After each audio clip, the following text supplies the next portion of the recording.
Dois milagres também importantes no ministério de Jesus Cristo. O primeiro milagre que Jesus operou foi quando ele chegou em Bodas de Canaã, onde ali faltou vinho, era um casamento.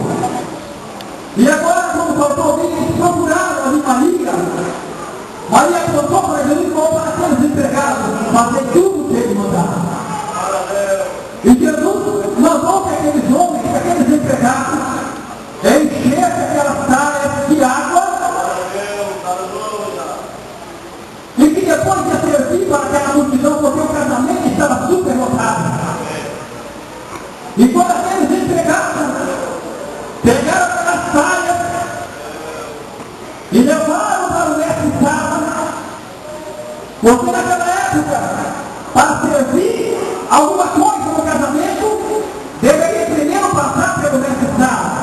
Se ele aprovasse, levar o serviço para a multidão. E quando aquele mestre Sala provou, experimentou aquele vinho, ele disse: eu não estou entendendo. O certo é servir primeiro o melhor vinho. Só que deixaram o vinho superior, o vinho melhor, para se servir em segundo lugar. E o segundo milagre que Jesus operou foi quando ele curou o filho do oficial. Mas nós vamos falar nesse momento acerca de um milagre onde ele curou um paralítico que há 38 anos estava ali prostrado.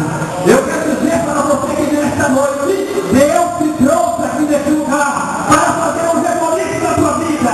Deus te trouxe aqui porque esta noite é noite de milagre.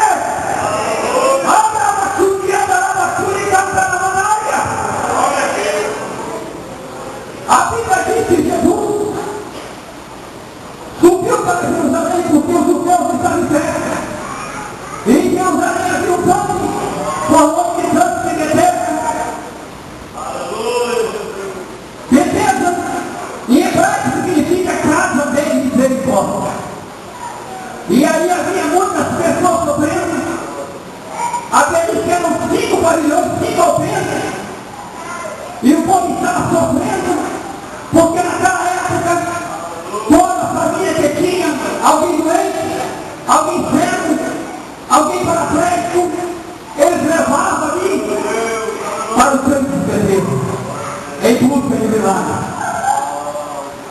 E ali era um sofrimento terrível.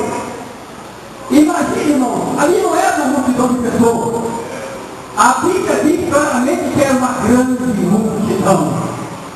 Eu não sei se você já esteve entre a multidão de pessoas. Se você já foi no clube Alto Cabral, quando tem um movimento da Assembleia de Deus, da cadeia, ali tem uma multidão de pessoas. Mas lá não estava uma grande multidão de pessoas. Pessoas que estavam sofrendo, pessoas que estavam doentes, eram gemidos. Imagine, irmão, aquele monte de pessoas, aí um dia para outro, eu estou sofrendo aqui há todo tempo. Eu estou aqui passando um momento de Cristo aqui, os meus familiares me trouxeram aqui para esse lugar. Não porque eu diga, mas eu estou aqui sofrendo, mas eu estou em busca do milagre.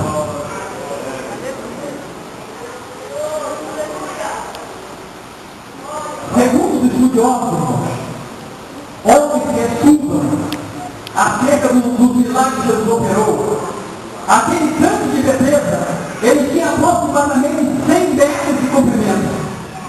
E tinha 40 metros de largura. E tinha 10 metros de profundidade. E ali estava um homem paralítico há 38 anos.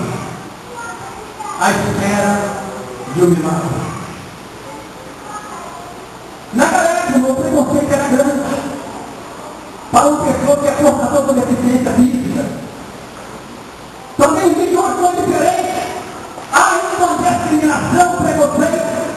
Há um tratamento diferenciado quando chega uma pessoa portadora de deficiência em qualquer lugar. A sociedade ainda não acostumou com alguém deficiente. E aquele homem estava ali. Estava em busca de um milagre.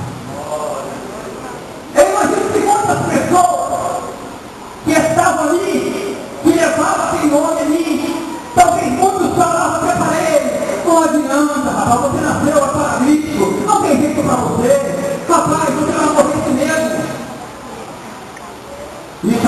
nesse nosso dia. Talvez você já fez campanha em várias igrejas.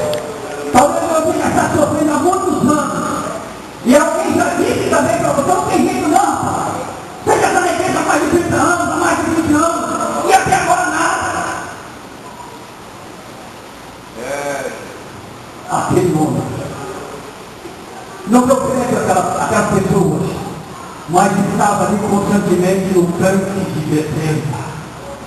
Eu quero dizer para você que o tanque de Betesda nessa noite é aqui nesse lugar. Aqui é o ponto de socorro médico. Aqui é o lugar que você está doente e Jesus segura. Aqui é o lugar que você está desempregado e Jesus abre porta de emprego para você. Aqui é o lugar que você está passando mal e Jesus cura a sua eternidade. E o nome dele é adorado e exaltado nessa nação. Aleluia. Glória a Deus. Louvado seja o nome de Jeová.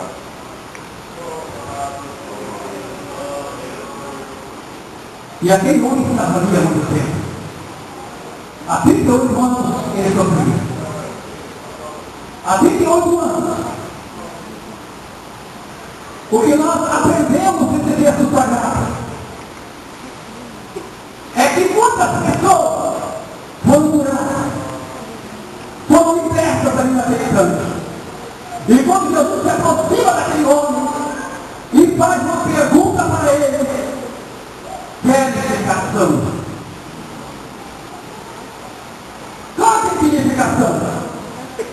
Mas ele fala que ele também não tem ninguém. E quando a água é agitada pelo anjo, ninguém está no tanque. E sabe por que ele ficou muito tempo também sem segurar? Porque o anjo descia anualmente naquele tanque. Mas ninguém sabia que tinha o anjo ali. E eles estavam ali à espera do milagre. Quantas pessoas foram curadas naquele lugar? Mas ninguém estendeu a mão para aquele paralítico. Quantas pessoas foram libertas? Mas ninguém teve coragem de pegar aquele homem no colo e quando a água fosse agitada, lançasse ele naquele canto. Isso também tem acontecido em nossos dias. Aquele homem não queria receber dinheiro naquele lugar. Aquele homem não queria receber uma casa. Ele não queria simplesmente ser curado. Estamos na era do egoísmo. Muitos foram curados e foram embora. E ele estava ali prostrado, imundo, sujo naquele lugar. Sem ninguém para estender a mão para aquele homem.